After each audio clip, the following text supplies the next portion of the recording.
جو آپ کی برائی کرتا ہے کرنے دے، کیونکہ برائی وہی کرتا ہے جو آپ کی برابری نہیں کر سکتے۔ پریشان ہونے والوں کو کبھی نہ کبھی سکون مل ہی جاتا ہے، لیکن پریشان کرنے والے ہمیشہ سکون کی تلاش میں ہی رہتے ہیں۔ تباہی اور بربادی ہے ایسے تمام لوگوں کے لیے جو انسانوں کو تانے دیتے ہیں اور ان کے عیب کی تلاش میں رہتے ہیں۔ جیب باری ہو تو دشمن بھی خطائیں معاف کر دیتے ہیں، اور ہاتھ خالی ہو تو سگے بہن بھائی بھی سلام نہیں کرتے۔ ماں باپ ایسا میڈیکل سٹور ہے جہاں ہر درد کی دوا مفت ملتی ہے۔ اللہ تبارک و تعالیٰ سب کے والدین کو ہمیشہ سلامت رکھے۔ چیزوں کی شکایت کبھی نہ کرنا۔ نمبر 1، اپنی قسمت کی۔ نمبر 2، اولاد کے سامنے اپنے بڑوں کی۔ نمبر 3، اپنا ذاتی مکان ہوتے ہوئے اس کی تنگی کی۔ نمبر 4، بول کر بھی اپنے ماں باپ یا استاد کی۔ 5، غیر کے سامنے اپنے دوست کی۔ 6، رخصت کرنے کے بعد اپنے مہمان کی۔ ہمیشہ چھوٹی چھوٹی خوشیوں کا استقبال کیا کرو، کیونکہ انہیں کے پیچھے محبتوں کا سیلاب ہوتا ہے۔ تم کسی کے ساتھ بھلائی کرو اور وہ تمہیں اس کا بدلہ برائی کی صورت میں ملے تو سمجھ جاؤ کہ تمہاری نیکی قبول ہو گئی۔ اپنے دل پر لگے زخموں کو نظر انداز مت کرو، بلکہ ان کو محسوس کرو، کیونکہ یہی تو وہ جگہ ہے جہاں سے روشنی تمہارے اندر داخل ہوتی ہے۔ ان لوگوں سے مت ڈرو جو اپنا بدلہ لینا جانتے ہیں، بلکہ ان لوگوں سے ڈرو جو اپنا معاملہ اللہ پر چھوڑ دیتے ہیں۔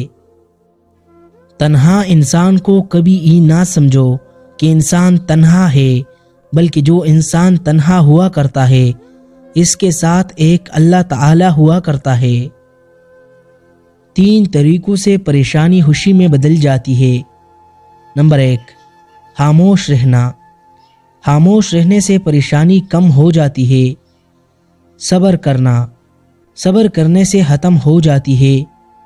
شکر کرنا، شکر کرنے سے خوشی میں بدل جاتی ہے۔ پانی جسم کو پاکیزہ کرتا ہے، آنسو انا کو، علم عقل کو، اور محبت روح کو پاک بنا دیتی ہے۔ زبانی توبہ کرنا جھوٹوں کا کام ہے۔ توبہ دل سے کی جائے تو دوبارہ توبہ کی ضرورت نہیں پڑتی۔ مخلص دوست کی تلاش ایسے کرو جیسے مریض شفا کی تلاش کرتا ہے۔ جب کوئی آپ کو نظر انداز کرے تو سمجھ لو کہ وہ آپ سے اپنی زندگی سے نکل جانے کی خاموشی گزارش کر رہا ہے۔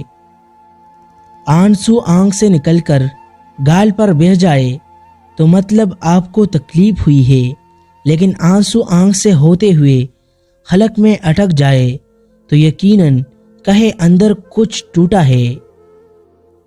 جاہل انسان کو دلیل دینا اپنے آپ کو ذلیل کرنے کے برابر ہے۔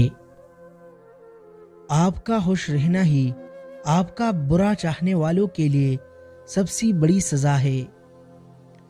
تنقید سے پہلے تحقیق، الزام سے پہلے ثبوت اور اختلاف سے پہلے دلیل رکھنا اعلی شخصیت کی علامت ہے۔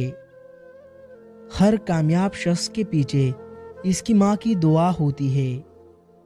تمہارے جسم کی یہ اعضاء اگر سن ہونے لگے تو یہ موت کے قریب کے آنے کی نشانی ہے۔ تمہارے پاؤں کا انگوٹھا اور پاؤں کی تلی